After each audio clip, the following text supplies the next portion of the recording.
Olá, seja bem-vindo, bem-vinda. Estamos iniciando mais um encontro casual aqui na Unijuí FM. Mas antes de eu apresentar os nossos convidados, eu vou pedir para você compartilhar esse vídeo, se inscrever em nosso canal, dar o joinha, fazer todo o ritual virtual necessário para levar mais longe histórias como a que a gente vai contar deles, que são integrantes de uma das bandas mais longevas do estado. Aí são 25 anos, estou falando da Macacos de Bermuda. Dois dos integrantes são nossos convidados hoje, a Juliana Yost e o Elisandro Vaz. Sejam bem-vindos, tudo bem? Tudo bem, Douglas. Obrigada pelo convite. A gente está curtindo bastante estar aqui hoje na Unijuí, fazendo esse programa contigo e bater esse papo, falar sobre a banda, falar sobre música. Muito obrigada pelo convite. A gente que agradece.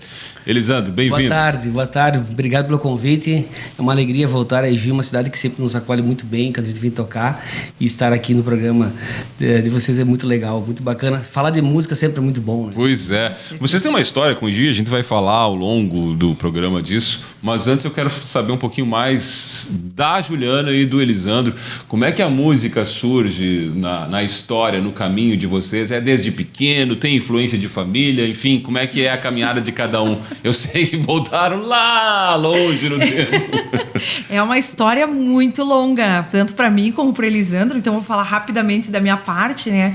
Eu lá com 10, 11, 12 anos comecei a fazer aula de violão e desde ali já começou a minha história com a música, né? Com 15 anos já estava numa banda de rock lá em Santa Rosa, né? Eu morava lá e aos 16 anos eu vou para 3 de Maio, daí eu conheço o Hélio, que é o guitarrista da Macacos hoje, e a gente aí já se iniciou o vínculo com a Macacos que vem até hoje. Então é uma história de muitos anos. Pois é. Tinha influência em casa? Essas aulas de violão vieram por algum caminho? Ou assim, não, sinto que quero fazer aula de violão.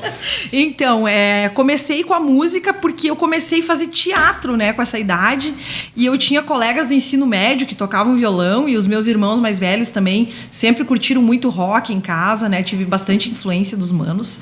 E eu vendo a gurizada tocar na escola, me despertou o interesse, e aí eu comecei a fazer aula de violão. Aí com 14 anos eu já estava cantando, na época era Alanis Morissette, que tinha estourado, levava o violão pro colégio, e aí todo mundo achava o máximo, curtia, né? E aí quando eu tô com 15 anos já tinha uma bandinha de rock lá dos guri, os amigos lá de Santa Rosa me convidaram, e aí nunca mais eu saí desse barco. É difícil sair, né? É difícil sair. Elisandro, parecida a história, o mesmo caminho? Vem pela família, assim, meus tios tocavam, cantavam, enfim, né? E a gente me criei nesse cenário. Minhas tias, por exemplo, meu avô colocava, eram 5 filhas, né? Colocavam elas toda noite para fazer vocal e cobrava, só, né? Cobrava? Bacana. Não era? Não, era cobrado. Estou falando lá nos interiores da vida, digamos assim, lá de independência ainda, né? Então vem daí, desse berço aí. Tanto que a gente hoje brinca quando tem festa família, que as irmãs Galvão vão fazer a apresentação. E de fato, toda festa família tem mesmo. Tem mesmo. Chama daí a última festa, botei microfone sem fio para todo mundo. Foi uma festa. Então vem daí, né? A minha família, dos dois lados, do meu pai também, sempre teve um lado musical muito forte. Com 12 anos também fui o violão, que é a porta de entrada para música, digamos assim. Geralmente né? Então aí foi indo e a música sempre foi me perseguindo paralelo àquilo que eu fosse fazer, né? Aí eu fiz magistério, automaticamente a música dentro das minhas aulas foi acontecendo. Fiz educação física aqui na Unijuí, em Santa Rosa, na realidade. O meu projeto de TCC foi a música como elemento lúdico no desenvolvimento das habilidades motoras básicas. Então já trouxe a música aí junto. Fiz minha pós depois em musicoterapia na Federal de Pelotas, também já, né, enfim, falando de música. Aí trabalhei 15 anos como professor. Hoje eu tenho a Musical em Trajamai, que é uma loja de instrumentos musicais, e também escola de música. Tem mais de 200 alunos lá que a gente atende. Então a música sempre teve muito presente na minha vida. Fiz produção, fiz técnica de som, além de tocar, enfim. Todo esse universo, não é nem só a música. A gente brinca em todo esse universo que acaba tomando conta da vida da gente. Né? Mas lembra assim, quando é que despertou pra ti, né? A partir de toda essa influência? Eu acho assim, eu sou fruto dos festivais, né? A Júlia também é, né? Pois é, eu ia perguntar isso, porque aqui no Sul é difícil quem não tem uma ligação com a música regionalista, enfim. Até no meu foi um festival popular, né? Que na época eram bastante na região toda, né? Então, quando eu comecei a tocar o violão, automaticamente tinha um festival na minha cidade. Eu cantei, me classifiquei naquele momento. Então, ali é o start, aonde começou toda a história, né? Mas uma época muito forte, agora vendo o Elisandro falar aqui, interrompendo um pouco, que ficou muito marcado para mim. Ele tinha a turma lá dos alunos do Dom Hermeto, né? Ele conduzia toda aquela galera dos festivais e eu era da outra escola, né? Do Cardeal Pacelli. E tinha-se naquela época, cada cidade tinha um festival por ano, né? Então todas as cidades da região ali, Santo Cristo, Tuparendi, Tucunduva, Santa Rosa. Então a gente sempre acabava se encontrando, né? A turma dele e eu e o Rudiero também, a Shirley, várias pessoas que cantam. A gente já tinha esses encontros rotineiros, né? Porque a gente buscava todos os festivais que tinham. Para participar. E a gente se encontrava e acabava, mesmo sendo concorrente, entre aspas, a gente ficava junto nas passagens de som, levava pipoca e fazia lanche. E era um clima muito gostoso, né? Acaba criando um clima. Era muito legal. Um dos pais de uns ex-alunos meus que eu encontrei esse dia, meu Deus, saudades do festival, ele levava um chimarrão, um sábado de tarde, ia com toda a família, tinha ensaio, a triagem, enfim, né? Era um clima muito gostoso. Era uma concorrência até certo ponto, mas assim, né? Sabe, criou-se amizades que a gente tem até hoje com muita gente, né? E a parte da premiação, então, era o auge da noite, né? Aí ficava todo mundo lá assim embaixo, chamaram o quinto colocado. Não me chamaram, será que eu fiquei entre os 4, fiquei entre os 3? Não fiquei, né? Aquela expectativa do festival. E muita gente começou nos festivais, né? Seja eles populares ou nativistas que ainda tem até hoje, talvez não com todo o seu glamour que tinha no ano passado, mas nós tivemos o FEC em Trezemaio, que até hoje, assim, quando tu fala, a gente passeia por vários meios artísticos, digamos assim, né? Sempre tem. 13 de maio, FEC. Eu cantei no FEC, não ganhei nada, mas eu cantei no FEC. Foi a surpresa. Forte. O Neto Fagundes, seu para trás, que ele estava num evento, ele falou: 13 de maio, tem o FEC. Nós ia lá, nós, o Vitor Hugo, papai, eu nunca não ganhei nada. Então passou muita gente por 13 de maio e acabou deixando essa semente que a gente acabou colhendo, enfim, e bebendo para talvez a Macacos Vermelhos seja muito fruto do FEC. Tanto que tem uma das músicas nossas que eu sugeri para tocar depois, que foi vencedora do FEC na modalidade de composição, que a gente acabou regravando no primeiro álbum. Pois é, mas você segue um caminho um pouco diferente, né? Eu tô falando da música regionalista, né? Também, como é que foi acontecendo essa separação, entre aspas, assim, de gênero, né? Eu acho que a gente passa por muitas fases na vida da gente, né? A gente tava conversando antes ali embaixo, o Elisandro falando do Léo, das fases musicais, e eu percebo que, pelo menos para mim, também foi assim, né? O interesse se despertou num estilo de música, claro, sempre baseado no rock, mas eu passei até por canto coral, teve a época dos festivais que eu me interessei mais pela MPB, cantei até em festival nativista, né? Mas aí tu acaba funilando e tu vai se norteando para que lado que tu quer, porque por mais que tu seja eclético, né? Eu adoro vários estilos musicais, mas tu acaba se identificando mais com algum, né? Claro, tu se identifica mais com um. No meu caso, né, sempre foi o rock e pop rock. Por aí também, Elisandro? Como eu trabalhava com música como professor, assim, então tu te forçava a ser um pouco mais eclético e ter uma abertura maior, né? Logicamente, sempre tentando apresentar o que é de bom, né? Porque a música boa é que fica, não importa o estilo, né? Seja caipira, seja sertaneja, verdade. A música boa, ela por si só ela sobrevive ao tempo e às pessoas também, né? Então, eu te fui um pouco mais plural, mas logicamente essa questão do rock, digamos assim, vamos puxar o love metal, né? Que foi na minha adolescência ali, tanto que as composições da Macacos, elas acabam caindo muito na balada, todo mundo gosta de tocar AC/DC, gosta de tocar, mas quando vai pra caneta, pro papel, a gente cai lá naquela sentimental, né? O coração batendo lá na ponta da bique, né? Então, meu assim, violão e as curvas da estrada. É isso aí, né? Então, assim, nessa última também, por mais que ela é um pouco progressiva, digamos assim, né? Mas ela também tem essa pegada. Então, a gente bebe de todas as fontes. Eu acho que o que é música boa, ela vale, né? E ela perdura. Eu sempre digo para meus alunos, assim, quando a gente sempre fazer essa brincadeira, né? Tu me traz duas, eu te coloco uma, né? E ali vai indo nessa troca e mostrando as coisas boas, porque as coisas boas é que ficam realmente. Tem que ser assim. Eu vou fazer uma pergunta para ti, que é professor também de música, porque eu geralmente faço para professores de música. Como é que faz trabalhando com música e esse do aprendizado para não perder a paixão, né? Porque é muita repetição, volta, cada aula lá tem que preparar e volta pro dó, ré, mi, fazer ali as posições, primeiros acordes, enfim. Eu sempre digo, ser um bom músico, isso não significa que tu vai ser um bom professor. Exatamente. É uma premissa. Começa por aí. Começa por aí. Mas assim, em primeiro lugar, a paixão pela música e a alegria. Eu nunca vou me esquecer de uma aluna minha lá quando estava iniciando, que eu passei a primeira nota, a segunda nota para ela, e daí agora tô juntando isso aqui, tu faz o ritmo aqui, tu vai tocar essa música aqui, e ela pegou e tocou. O brilho do olho dela, que a Gabi, que ela me deu de presente, vale qualquer relação a talvez seja chato, seja não sei o quê, mas aquele brilho de fazer uma pessoa que não toca o instrumento sair tocando e ver a felicidade e a transformação da vida que ela tem, porque a gente sempre brinca assim, eu tô com 28 anos já de docência, digamos assim, em música. Então a transformação que a música faz na vida das pessoas à medida que ela começa a fazer, o aluno que é tímido, ele já no terceiro mês já está no Grêmio estudantil, depois já vai para o teatro, depois já as interações sociais já são deles. Eu brinco, me perdoa os psicólogos, né? Mas a gente sempre brinca assim, eu tenho um caso de 5, 6 alunos lá que depois que começaram a fazer música não precisavam mais fazer terapia e enfim, né? Então assim, podia falar a tarde inteira só sobre isso, né? Enfim, é muito bom esse retorno, esse plus, porque não é só sobre música, quando a gente fala em música, né? Então eu falo como musicoterapeuta também.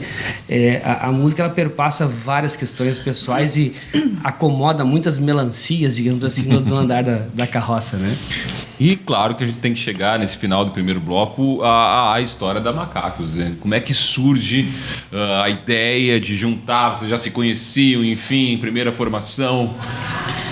A história, vamos tentar contar da forma mais correta. Então, o Elisandro, ele tinha uma banda, né? Nós saímos de um outro projeto que a gente tinha com o Charles, né? Isso. E a gente acabou, que tinha acabado, vamos tentar fazer chamar mais alguém. A história aconteceu em paralelo ao mesmo tempo, ao mesmo né? tempo, isso. Eu e o Hélio tínhamos uma banda que se chamava Químicos Naturais e a gente terminou com essa banda. Enquanto isso, os guris estavam fomentando formar uma banda, o Charles, né? E aí eles estavam precisando de um guitarrista. Não, na época o Hélio tocava bateria. Isso. Bateria. Aí chamaram o Hélio, daí eles precisavam de alguém para cantar, daí eles me convidaram. Daí o Coruja tinha uma banda de pagode junto com o Charles. E aí o Coruja foi fazer percussão, o Elisandro era guitarrista. Mentira. E aí começou assim meio uma salada de fruta assim. E aí a gente se reuniu umas 2, 3 vezes e eu na época eu era bem jovem também, era muito difícil, né? Ainda mais menina, para conseguir sair, fazer ensaios à noite, no meio da gurizada, né? A gente sabe mais complicado, das dificuldades. E eu não consegui ficar na banda, né? A banda, na verdade, estava começando a se formar. Isso, estava o embrião dela. Estava o embrião da banda. E aí os guris chamaram o Rudieiro, né? Para cantar, então já que eu não conseguia atender lá a banda. Daí nesse momento a gente ficou meio que sem vocalista, né? Aí mas o projeto já nasceu com vamos fazer música nossa, vamos... Assim, totalmente despretensioso. Nós queríamos tocar. Não tinha nada. Nós queríamos tocar. E aí, com essa história, a Júlia deu uma... Começou, mas não conseguiu em função da idade. Eu chamei, o Rudieiro estava parando de tocar baile. O Rudieiro tocava ele baile. Tinha outra banda, ele cantava no Sintonia Nacional. Então, como baile. as histórias aconteciam diferentes para cada um naquele momento. E para te ver também, as vertentes, todo mundo era, no fundo, roqueiro, mas vem de coisas, diversas vivências, né? E aí vem o Rudiero, que a Shirley também tocava com eles. Posso levar a Shirley junto? Eu disse, tchê, bora, né? E aí já veio a Shirley junto. E ali começa a se formar, daí o Hélio já sai da bateria e vai pra guitarra, que é o instrumento original dele. A gente chamou o Deja, que é um outro baterista que ficou 7 meses. Daí logo depois disso já saiu, acabou, não era da região, acabou entrando o Jura, que tá até hoje, e foi por quantos anos? Até a Shirley ir pro Fama da Rede Globo. Não, e olha que interessante. Daí a Shirley fazia faculdade em Santa Maria e os guris precisavam ensaiar, só que nem sempre ela podia comparecer nos ensaios. E aí, quando eu conseguia escapar de casa de noite, eu ia no ensaio pra substituir a Shirley nos ensaios. Os guris tinham um show marcado, eu ia lá, cantava as músicas dela. Assim, ó, e paralelo a esse tempo, a Júlia sempre tava junto. Sempre tava junto. A não ser fazer show Santo Anjo, tava lá. Ia junto, né? Então, assim... Dava uma palhinha. Então, assim foi indo. Depois, então, a Shirley acabou saindo para ir pro aquela vez ficou em segundo lugar do Fama do Rede Globo.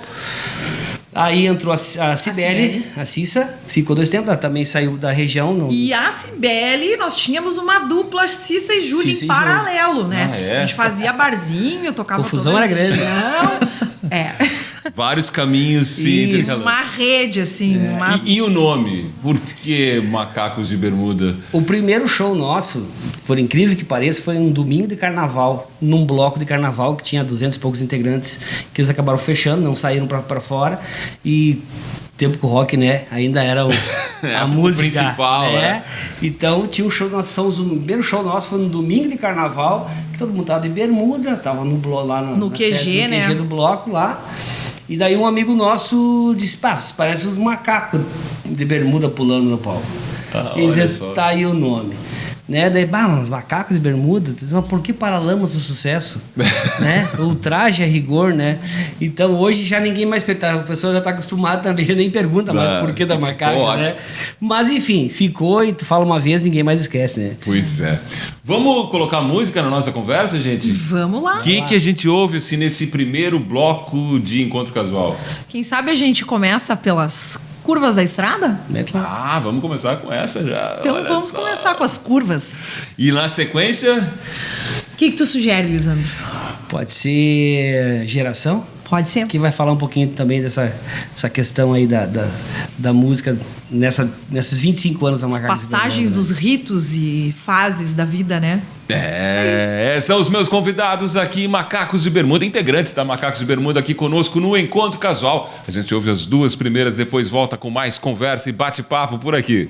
Quer estar por dentro de tudo o que acontece na Unijuí FM? Inscreva-se agora no nosso canal no YouTube e tenha acesso a diversos programas semanais, entrevistas diárias e conteúdos exclusivos. Inscreva-se agora e ative as notificações para não perder nenhum conteúdo.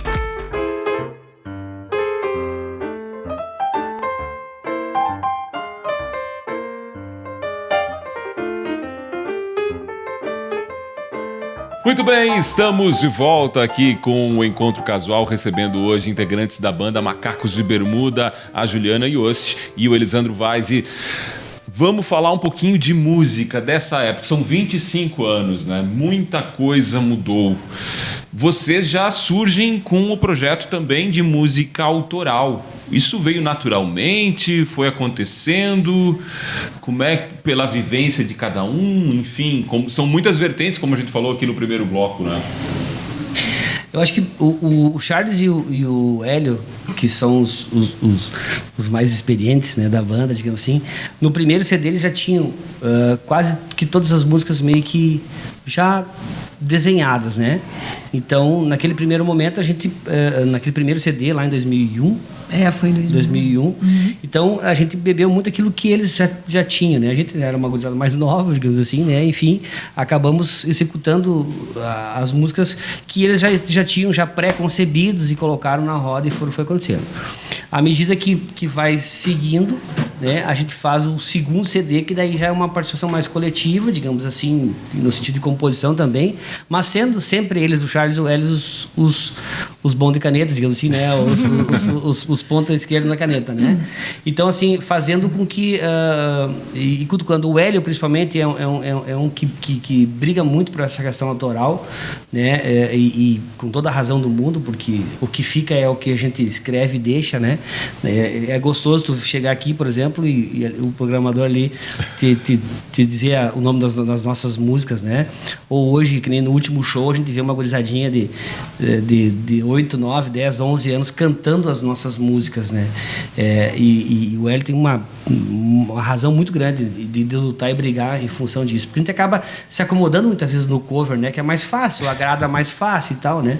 Então, essa pegada aí vem muito do Charles, do Hélio, que a gente agora acaba encampando e fazendo junto, no primeiro, no segundo, no terceiro CD e agora nesse último single que a gente lançou agora há pouco tempo atrás, onde normalmente se chega com o projeto, voz e violão, e se larga e aí cada um começa a colocar o seu tempero, digamos assim, na música, seja ele instrumental, no vocal, e é uma construção meio que coletiva do processo. Esse é o segredo, na opinião de vocês, assim, são 25 anos primeiro que 25 anos é bastante tempo, né? Quem tem banda sabe o quanto é difícil. Às vezes tem banda que não dura 2 meses. Compor, pra mim também, vem um pouquinho assim de tu ter coragem de mostrar... Se expor, né? O teu lado, porque quando você cria uma música, você tá colocando o teu sentimento, tu tá colocando a tua personalidade, e muitas vezes não é fácil tu escancarar o teu lado interno para as pessoas, né? Nem sempre tu tá pronto para mostrar o que tu pensa, né, para as pessoas. Hoje, né, depois que ano passado o Hélio trabalhou em cima dessa Sei Que Me Calei, a gente veio construindo essa música, gravamos em janeiro desse ano.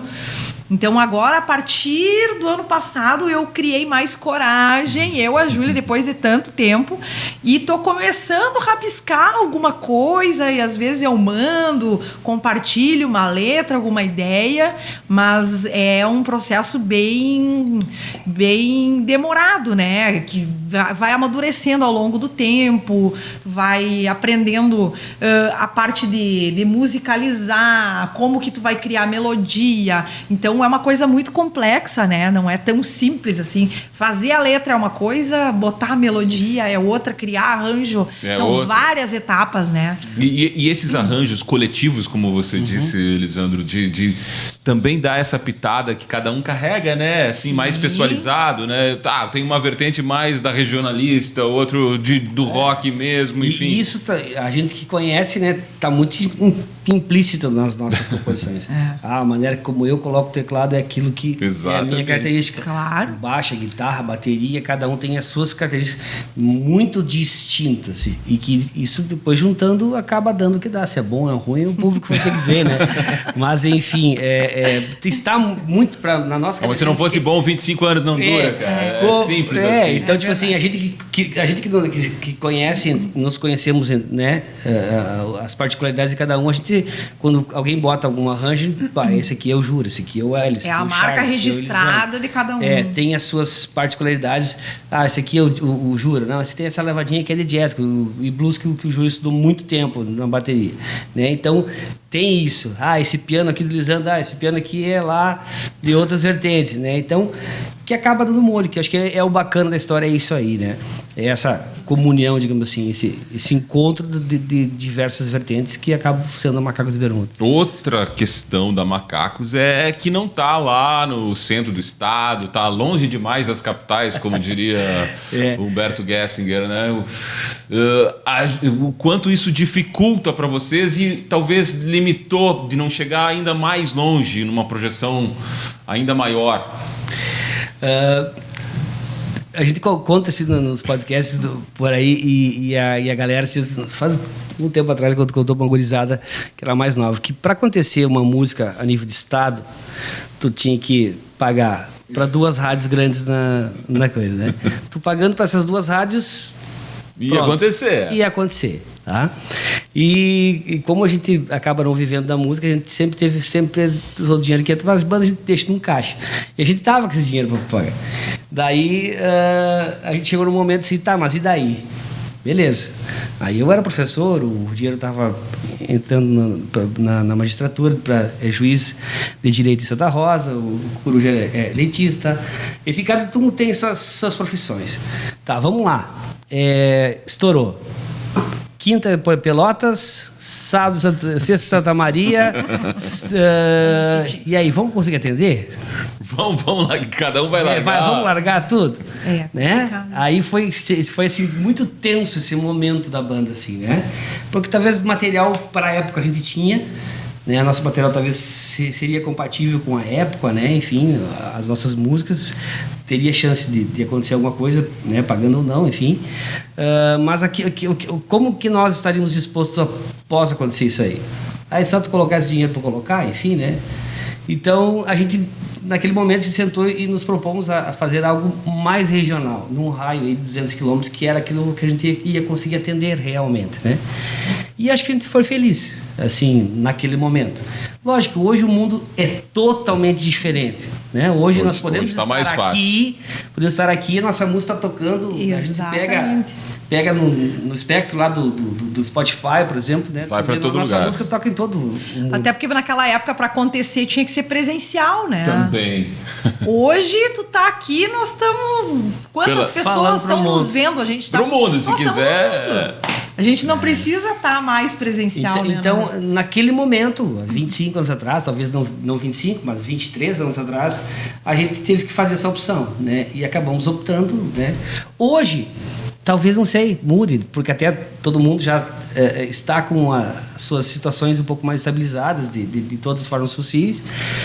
Talvez permita arriscar um pouquinho mais, ou poder sair um pouco mais, né? Enfim, mas naquele momento era isso.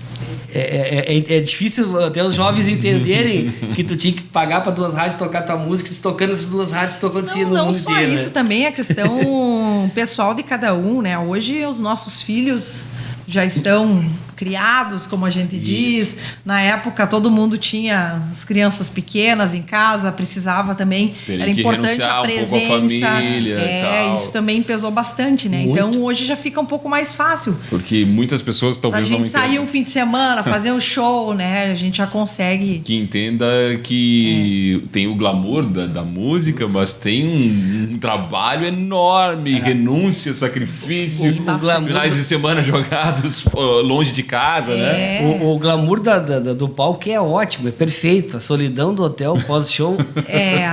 Quando dói, né?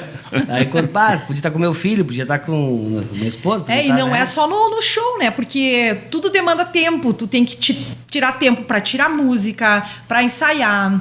Isso sozinho, coletivo também. Aí reúne com a banda. Aí isso não é assim só chegar no palco e tocar na hora do show.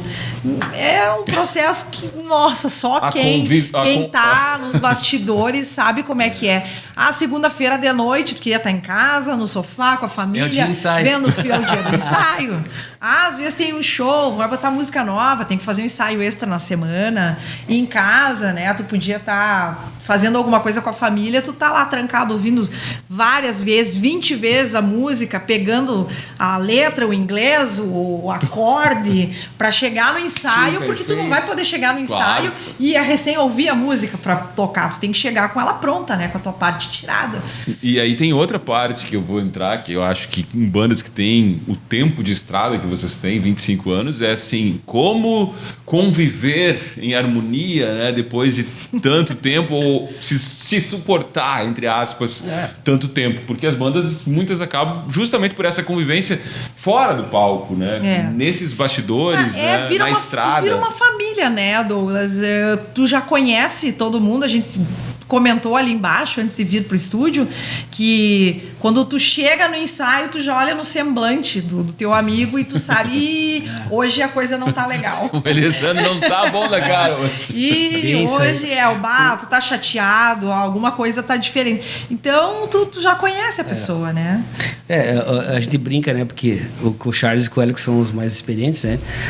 O problema é que eles eram os mais experientes, né? Agora, todo mundo tá ficando mais experiente. Todo mundo tá ficando chato e velho, né, cara? Com as suas manias. Chato, velho, rabugento. nojento, entendeu? Mas enfim, é um processo que acaba sendo... É que nem, sabe, nem com o irmão, quando tu briga com o teu irmão, mas tu não vai ficar de mal com o teu irmão, entendeu? É só ali, tu aquela bate hora, boca, né, tu e tal. discute, enfim. Eu sempre vivo comentando no grupo da Bagaça, eu sou fã das bandas que são longevas, assim, que tem uma rotina de shows e enfim, né? Eu não espanto porque algumas duplas sertanejas que são irmãos, que muitas vezes eles não vêm no mesmo carro, não viajam no mesmo avião, não ficam no mesmo hotel, não ficam no mesmo camarim, tá tudo certo. Eu acho que eu também não aguentaria ficar com a Júlia tanto tempo, né? nem com É isso, o Paulo Santana diz que o segredo de um casamento é cada vez ir ficando mais longe, né? Começando quartos separados, casas separadas e mais tarde cidades. Banda parecida também, né? Mas brincadeiras à parte, hoje, como o Júlio falou, uma família, um é compadre do outro, a gente já tem uma relação extra-banda muito bacana, assim, então acho que talvez isso seja o segredo um pouco da Macacos Bermuda. E é legal porque a gente acaba até sendo terapeuta um do outro, tu tá com algum problema, aí chama e conversa, porque daí tu se conhece, e aí um dá conselho pro outro. Quem sabe dá até uma música, né? Por que não? É bem isso aí. E eu vou terminar esse bloco aqui perguntando uma coisa que já perguntei fora, né? Se tivesse agora uma possibilidade, contrato assinado, cada um aqui tem profissão diferente além da música, para viver só de música, assinaria embaixo aqui? Hoje, na situação que talvez eu e o Elisandro, né? Já com tudo mais organizado, algumas coisas sim, né? A gente comentava antes, viver de música é mais ou menos que nem jogar futebol, né? E o futebol é pior que você machuca. A gente, como músico, a não ser que tem menos chance de acontecer isso, né? Mas é uma loteria. Mas assim, acaba que, como falei, eu não vivo da música, mas eu vivo de música, né? Sim. Então tudo que eu faço permeia a música. Então eu construí por fora. Então fazer só música, a gente poder sentar, compor, ir para uma chácara, para um lugar e ficar tocando o dia inteiro, sem ficar pensando, ter alguém para cuidar da parte financeira, administrativa das nossas coisas. Se tu for responder com o coração, é uma resposta. Se tu vai responder com a razão, é outra resposta. Mas da parte de coração, eu tenho certeza que qualquer integrante da banda não teria dúvida da resposta. Para fazer essa história ainda maior, né?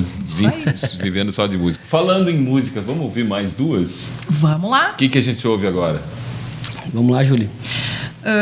Então, nós ouvimos já a Geração, né? Ouvimos Curvas da Estrada. Vamos... Só Você? Só Você? E tem Sexta-feira, que foi uma música assim que é a última música, sabe que do CD era a última música só pra te encher linguiça, sabe? Sim, terminar ali, terminar, fechar as 10 12. Fechar, tava eu fazendo pós fora, o Coruja fazendo pós também fora naquele momento, e chegou 8 músicas, precisa fazer mais 1, 2 músicas aí pra nós encher o CD, vocês não fizeram nada até agora, né? Nós tava no 12, assim, sabe quando tá no final do TCC de pós, né? Se reunimos aí o Coruja numa sexta-feira. Nós sabe aquela semana lascada, assim, sabe? Tchê, tá só amor falando de CD, tá só love, tá, vamos chutar o balde. Chegou sexta-feira, não quero saber mais de nada, que se exploda, estou falando, só que você sextou antes do termo, né? Tipo, eu não quero saber de trabalho, só vou pensar nisso segunda-feira, né? Meio que chutar o balde. E a gente fez meio na palhaçada mesmo, assim, né? Então, meio puxado pra um reggae, assim, né? E tal. Cara, e por incrível que pareça, que a música para encher CD tá tocando até hoje. Tem várias histórias assim. É uma incógnita. Macacos de Bermuda, integrantes aqui, a Ju e o Elisandro são nossos convidados. A gente vai ouvir as duas agora e depois faz uma parada para voltar com o bloco final do Encontro Casual.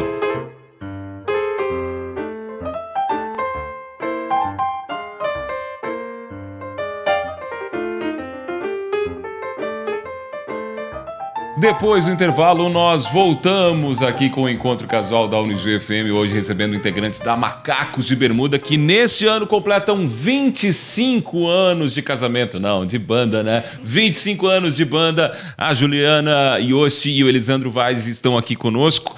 Vamos falar um pouquinho sobre música, são 25 anos e muita coisa mudou. Vocês fariam alguma coisa diferente em relação a Macacos? com essas mudanças, sabendo como é que vai ficar o mercado, como é que tá hoje. O rock, quando vocês começaram, ocupava um lugar, hoje ocupa outro lugar, enfim.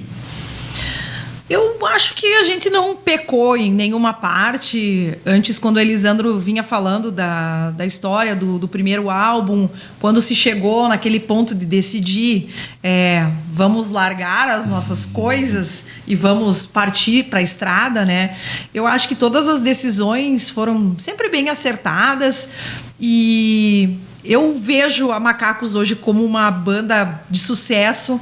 Eu tenho certeza absoluta que o legado que a gente construiu ao longo desses 25 anos vai perdurar por muitos anos.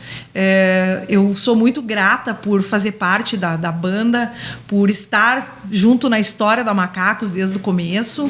E eu, Júlia, não faria nada de diferente. Talvez se eu tivesse tido a escolha lá no início de ter continuado indo nos ensaios, talvez isso sim eu teria mudado na história, né? Se eu tivesse como mudar essa parte da história, teria mudado. Mas, de resto, para mim, tá tudo perfeito. Sou muito feliz do jeito que a gente é hoje. Dessa história, do jeito que foi feito. Nessa história, do jeito que ela é, do jeito que ela tá, para mim, tá tudo dentro do... Essas questões dos ciclos da música, né? Elas sempre tiveram, né? Hoje estamos vivendo um ciclo um pouco maior com o sertanejo, né? Mas eu acho que o que é bom sempre fica em todos os estilos, né? A música boa, a música bem feita, a música bem construída, ela sempre vai ficar, né?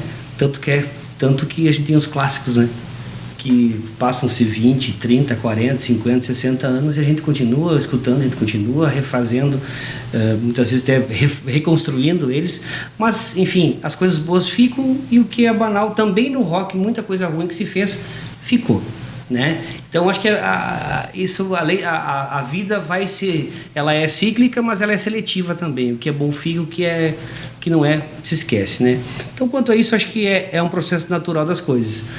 O rock sempre teve, hoje talvez mudou, não é mais os camisa preta, né? Os camisa preta. Hoje não é mais, mas hoje é a galera que é pai, que é mãe, que tem filho, né? O nosso público hoje é esse, né? Ganhou um pouco de quilometragem,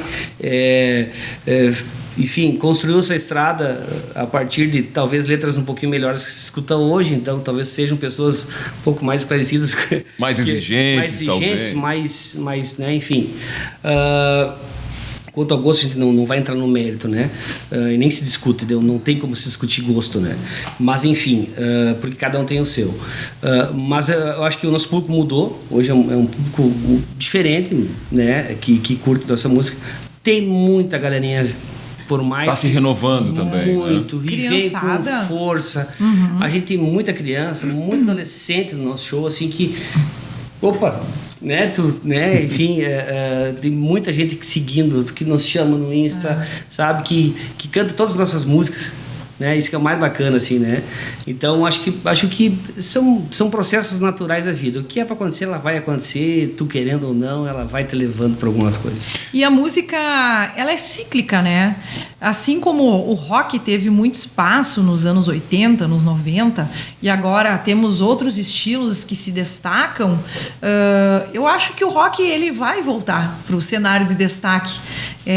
Eu acho que a música ela é muito cíclica. Augusto Lix disse isso, Ju, lembrando agora a mesma frase. Eu acho que o rock vai voltar, então quem sabe ser uma profecia aí, né? Eu também acho. E a música ela tem espaço em todo mundo. Eu sempre me pergunto assim, eu nunca vi uma pessoa dizer que não gosta de música. Tu pode ter o teu gosto, ele tem o gosto dele, eu tenho o meu, mas todo mundo gosta de música, né? Como isso é interessante. Então ela cabe em qualquer espaço, né? O espaço ele tá disponível para todo mundo, independente do estilo.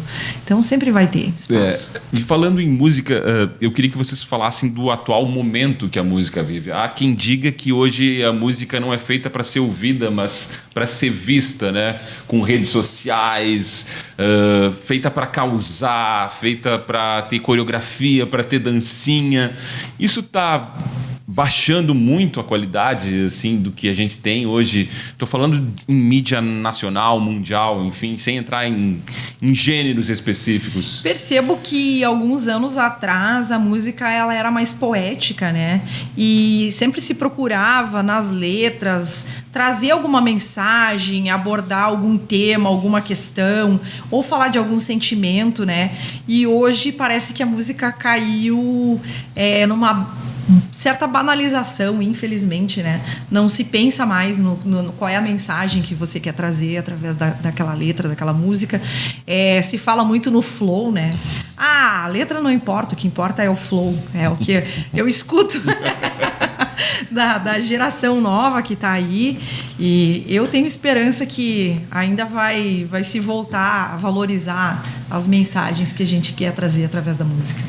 Ao mesmo tempo que eu acho que talvez uma música mais tribal, digamos assim, esteja acontecendo, né? Mais tribal é boa, é isso aí. Porque na realidade, no movimento de voltar de regresso, de retrocesso do ser humano, onde o ritmo ele pesa mais que outra coisa. A gente está voltando lá para o tempo que a gente batia em tambor, né?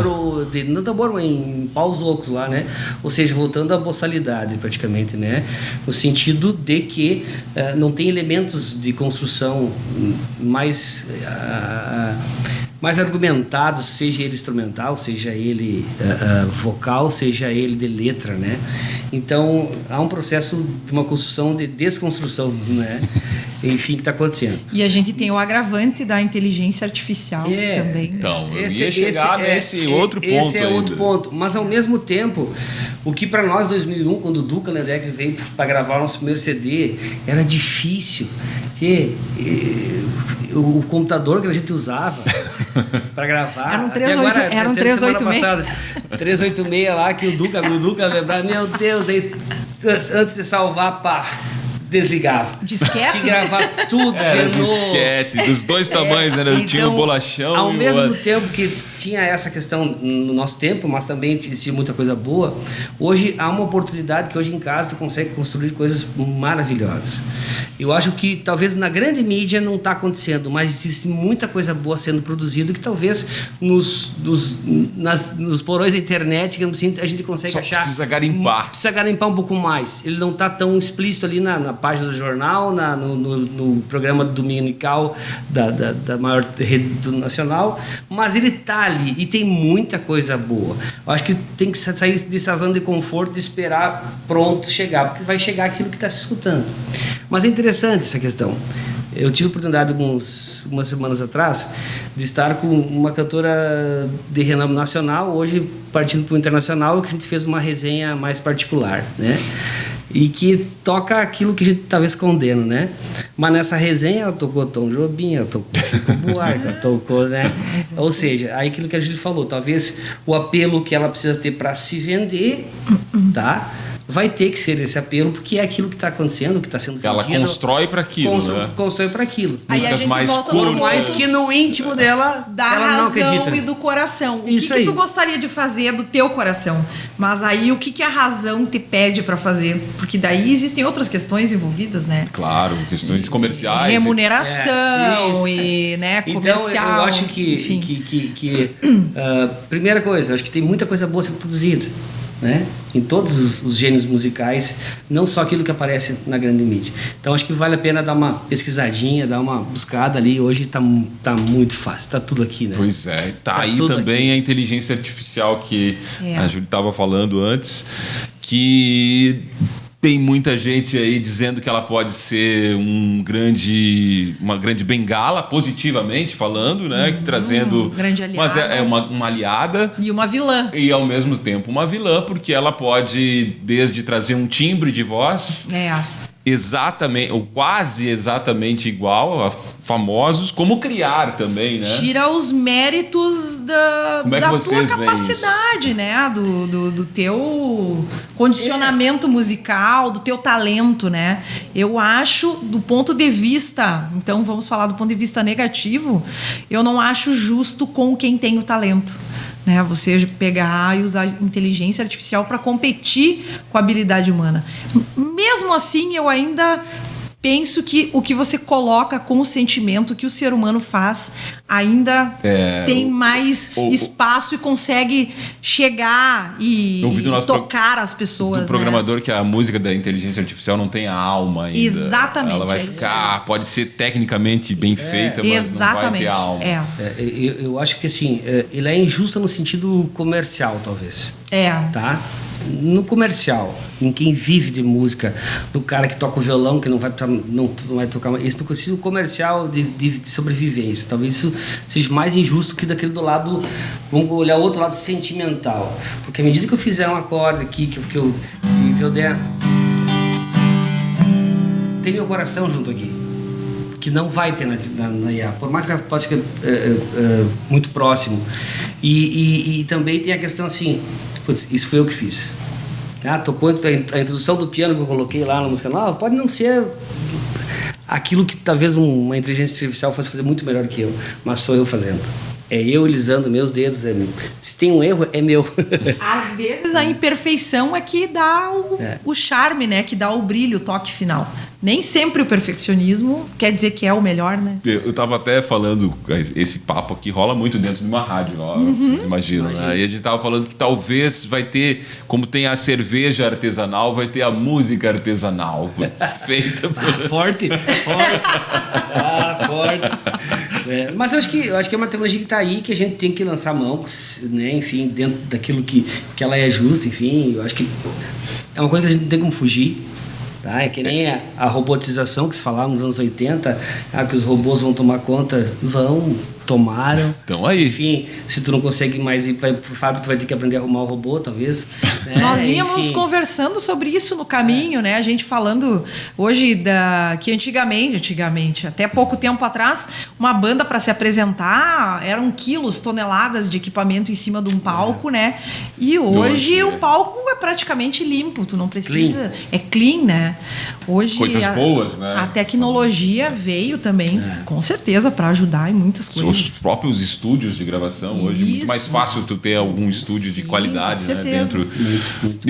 Na opinião de vocês, talvez nesse sentido da inteligência artificial, a esperança está em quem ouve, ou seja, sentir essa diferença da música artificial, da inteligência artificial, para a música que é feita ali com o coração, de ter essa alma. Mas sempre foi. A gente não faz música para nós mesmos, a gente faz para quem ouve, para quem respeita o nosso trabalho, para quem consome o nosso trabalho.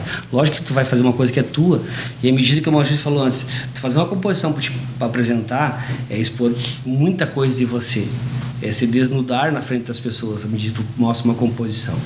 Então acho que sempre se tratou de para quem que a gente quer chegar essa música.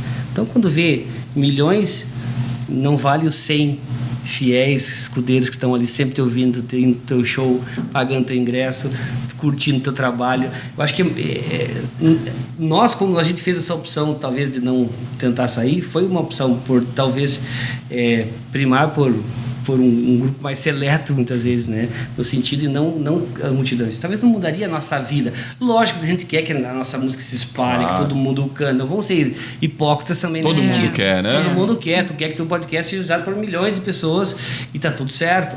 Mas quando vê quantidade, é sobre o ouvinte que a gente está falando. Quando a gente fala de IA ou fala da música autoral, é sobre isso aí, eu acho. É muito mais sobre quem está chegando, de tocar o coração, de tu dizer alguma coisa para a pessoa, que isso talvez a IA não vá conseguir fazer.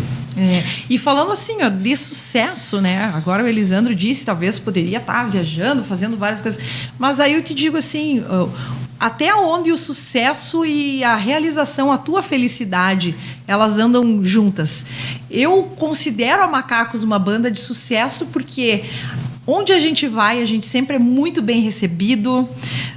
Quando anuncia o show da banda, sempre lotam as reservas dos lugares semanas antes do show, né? Então, tudo isso é uma demonstração, uma evidência que as pessoas gostam do nosso trabalho, que elas nos prestigiam e a gente consegue fazer esses shows na nossa região, tá perto da nossa família, tá perto das pessoas que a gente ama. Tem todo esse carinho da galera que tem uma pergunta que meu filho faz. Meu filho tem 18 agora, e desde os 14, 13, 14 ele acompanha assim, firmemente a Macacos. Hoje toca a gente não entende o que ele toca mais, né? Graças a Deus nos superou muito, né? E ele canta todas as músicas, sabe tocar todas as músicas, rearranja com as aranhas lá, as nossas músicas. E teve um momento que ele pediu: pai, por que vocês não saíram daqui? Porque, meu Deus, as músicas são legais, papapá. E não é por uma questão, porque ele tem uma boa formação musical, tipo assim, no sentido de saber diferenciar aquilo que é o produto do pai com o sentimento da razão, né? E aí eu tive que explicar isso, foi difícil explicar por que a gente não saiu, né? Mas muitas vezes eu falei: cara, é por conseguir estar aqui junto contigo, é por estar aqui hoje contigo, é por hoje ter uma ligação contigo, né? O conceito de sucesso é bem muito discutível e relativo. Muito amplo, né? Muito igual como a gente falou, acho que Macacos hoje, ela é uma banda que ela realizou aquilo que ela se propôs a realizar. Ponto.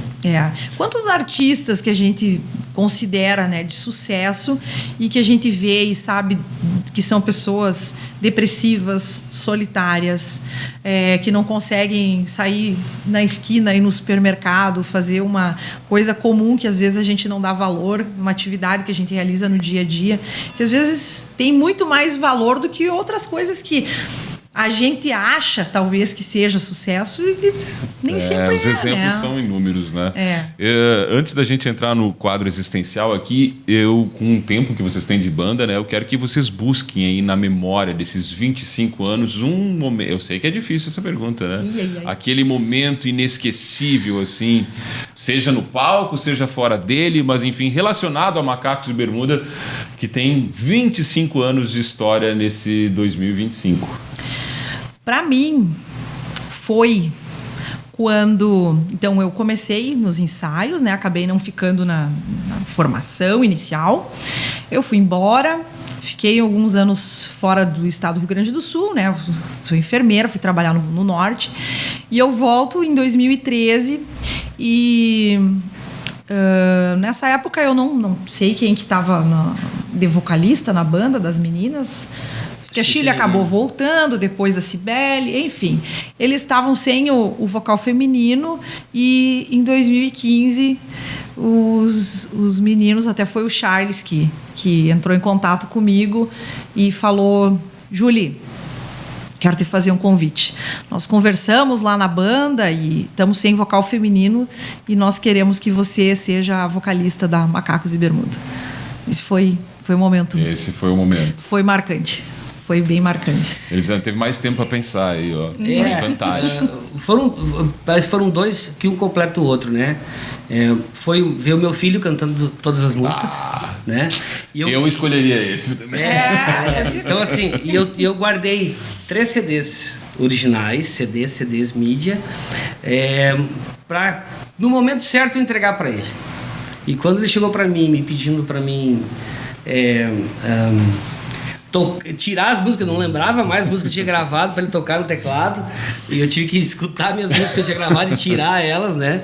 Enfim, e aí eu peguei, puxei lá do que eu tinha guardado e falei: esse é o momento para eu entregar 3 álbuns que o pai, juntamente com os amigos do pai, construiu, que no caso ele já estava escutando pelas mídias, né? Mas isso aqui é um pedaço meu que eu estou entregando nesse momento.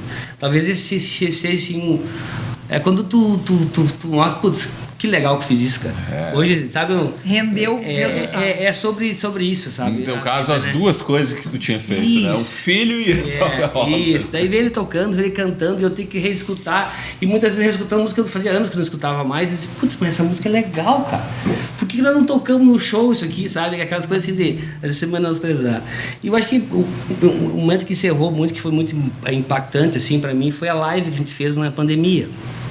Que foi assim, um momento assim totalmente diferente, né? Um momento que a gente tava todo mundo com as emoções à flor da pele, assim.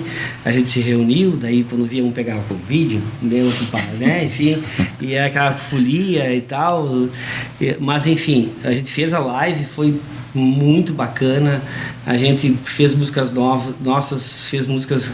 As pessoas que estavam em casa também começaram a talvez nós conseguimos enxergar o quanto a gente representava para o nosso núcleo regional em termos de música, né? Aquilo o que a Macacos era, digamos assim, talvez o tamanho que a gente não mencionava. Naquele momento a gente conseguiu pelas redes ali, naquele dia, mensurar um pouco quanto a gente era importante na vida e tinha feito história na vida de tantas pessoas pela nossa música, né? Enfim, acho que foram 2 momentos assim, que a Macacos mais mexeu comigo, assim. Agora sim, um momento que mexe com todo mundo aqui, que é o quadro existencial dentro do Encontro Casual. Vamos fazer? Bora. Vamos. Começando com qual é o maior sonho atual da Juliane Yost? Ah, que pergunta! Olha, eu vou voltar no assunto que a gente estava falando, né? A questão do sucesso. O meu sonho é conseguir manter as coisas dentro dessa... como é que eu vou usar? Que palavra que eu posso usar para expressar? Dentro desse equilíbrio, né? Conseguir conciliar essa atividade que, para mim, é muito importante, que é a música, com o convívio com a minha família, que para mim também é importante, com o convívio com os amigos, manter esse equilíbrio dessa realização pessoal, que é você sair, você receber esse carinho, essa energia do público, e isso não prejudicar as questões familiares, as questões de amizade. Eu acho que já está de bom tamanho e a gente conseguir fazer isso com saúde, né? E ter as pessoas que a gente ama perto da gente. Eu acho que depois disso a gente pode pensar questões materiais e, enfim, outras coisas que todo mundo tem desejos, né? Mas para mim isso é o mais importante. É ter saúde e estar perto das pessoas que a gente gosta e o reconhecimento dos amigos e, enfim, das pessoas que estão próximas. O maior sonho atual do Elisandro Weise. Pergunta difícil, né? É bem difícil. Eu me considero uma pessoa muito realizada por tudo que eu faço, tanto a Macacos quanto na escola de música lá. Mas um sonho que eu tenho é poder continuar propagando a música, né? Hoje a gente tem mais de 200 alunos lá. E continuar esse sonho de transformar vidas a partir da música, seja da Macaco, seja lá dos meus alunos, que eu sei que a música transforma, né? Então acho que esse é um sonho, e fazer com que mais pessoas se envolvam com música, toquem, escutem, enfim, mas saem da passividade e vão para ser mais ativos, né? Nós temos alunos de 79 anos lá que aprendeu há 2 anos a tocar piano. Então ver uma senhora de 79 anos tocando piano do zero, né, e se apresentando nos recitais, prova que não tem tempo para se fazer música, não tem. Então acho que esse é o sonho, de ver as pessoas, porque as pessoas que estão envolvidas com música, elas não têm tempo para pensar em coisas erradas, né? Pensar em bobagem. À medida que a pessoa é absorvida pela música, ela é dominada, ela é tomada por sensações boas, por sentimentos bons, por cargas positivas, né? Então talvez esse seja o meu sonho, conseguir levar mais pessoas à música. Vamos inverter agora aqui. A coisa mais bonita que o Elisandro Weise já viveu. O nascimento do meu filho, né? O nascimento do meu filho. Isso não tem, né? A coisa mais bonita que a Juliane Yost é a mesma experiência. A pessoa mais importante da minha vida é minha filha, a Júlia, e assim como o Léo, ela também tem muito gosto pela música e desenha muito bem. Ontem ela até me fez uma pergunta, eu queria ter comentado com a Lisandra. Ela perguntou assim, que ela tá naquela fase da escola, matemáticas, matérias difíceis, e ela começou a fazer teatro esse ano, e ela perguntou para mim assim: mãe, se eu quiser ser atriz, eu preciso saber matemática?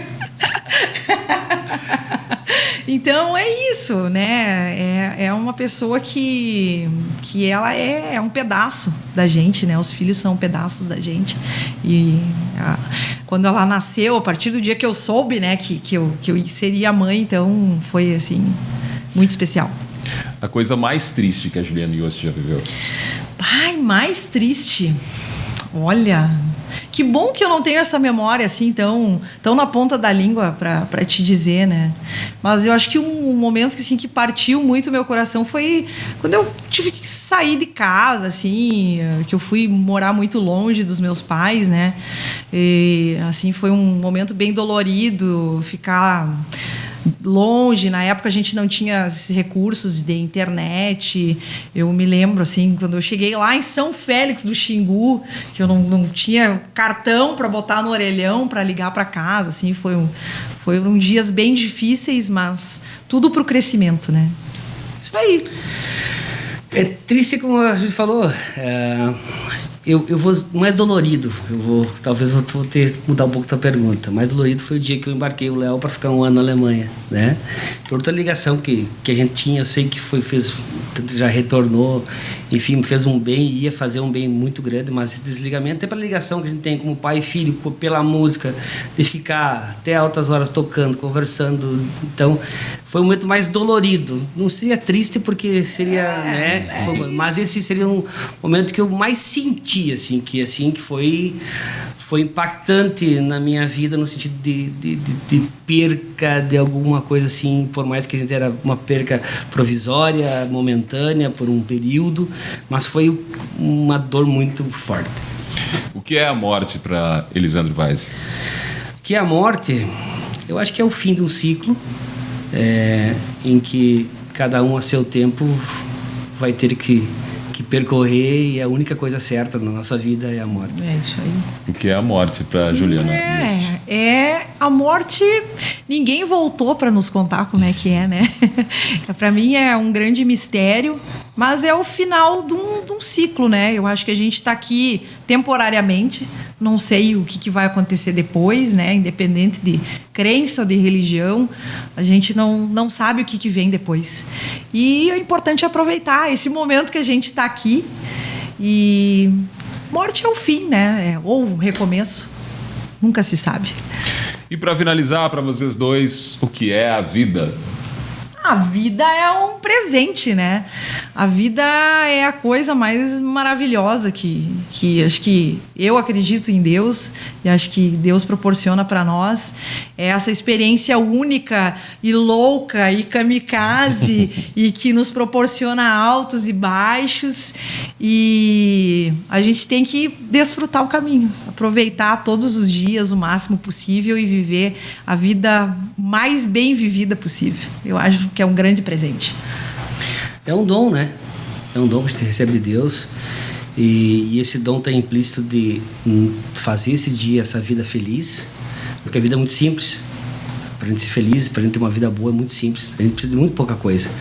E, ao mesmo tempo, a gente tem essa missão dentro dela de fazer as outras pessoas serem felizes também.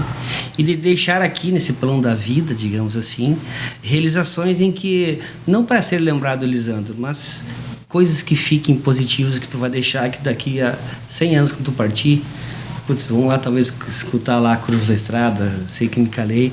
Eu acho que a vida é muito sobre realizações, aquilo que tu deixa, aquilo que tu faz diferença onde tu mora, onde tu vive, na tua sociedade, aquilo que tu deixa marcado positivamente na coisa. Acho que isso é sobre a vida, é esse dom que a gente tem que compartilhar com as pessoas. Como vocês compartilharam aqui um pouco da história da Macacos de Bermuda, a história de vocês, da Juliana, do Elisandro, e eu tenho certeza que quem ouviu aqui gostou, se inspirou e se sentiu um pouco mais vivo, mais alegre, desfrutando esse caminho, como vocês disseram. Então, nosso muito obrigado por vocês estarem aqui no Encontro Casual, trazendo, revivendo uma história de uma banda que tem 25 anos, eu não me canso de dizer, é bastante coisa. É bastante coisa. É um legado muito bonito, então parabéns por esse legado e obrigado por estarem aqui conosco no Encontro Casual. Obrigada, a gente que agradece. Foi muito bacana conversar contigo, Douglas. E quem sabe a gente volta uma outra hora, né? Vocês com voltam. uma música nova, quem sabe? Macacos de Bermuda, 25 anos também na programação da Unijuí FM, desde o início da rádio. Vamos terminar com música o programa? Vamos terminar. O que a gente ouve? Todo mundo para acessar a Macacos de Bermuda Oficial no Insta, né? E no Spotify, Deezer, tem todas as nossas músicas, todos os álbuns que a gente pode fazer. Vamos fazer só você? Vamos fazer um ao vivo, né? Vamos fazer, ainda tava faltando, né? Chave de ouro. Gente que passa a vida em branco, traçando seu destino de maneira tão normal. Em cada esquina um mendigo que canta, a prostituta que dança, a música que a vida traz. E as rugas no rosto de quem joga dama na praça, vejo tudo que passa.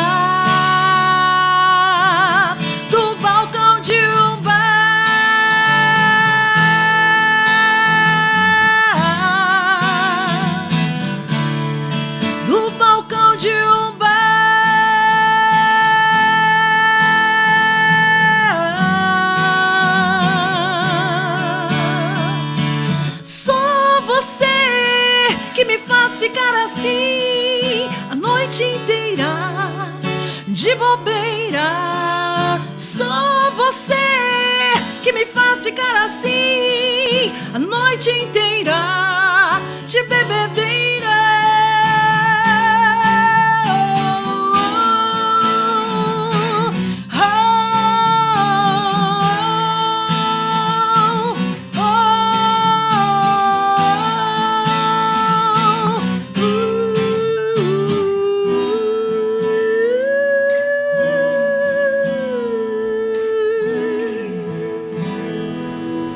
Macacos de Bermuda, Encontro Casual. Obrigado mais uma vez por vocês estarem conosco. Macacos que vai ficar na programação da Unijuí FM e você também fica ligado no Encontro Casual que volta na próxima semana com mais convidado aqui na Unijuí FM.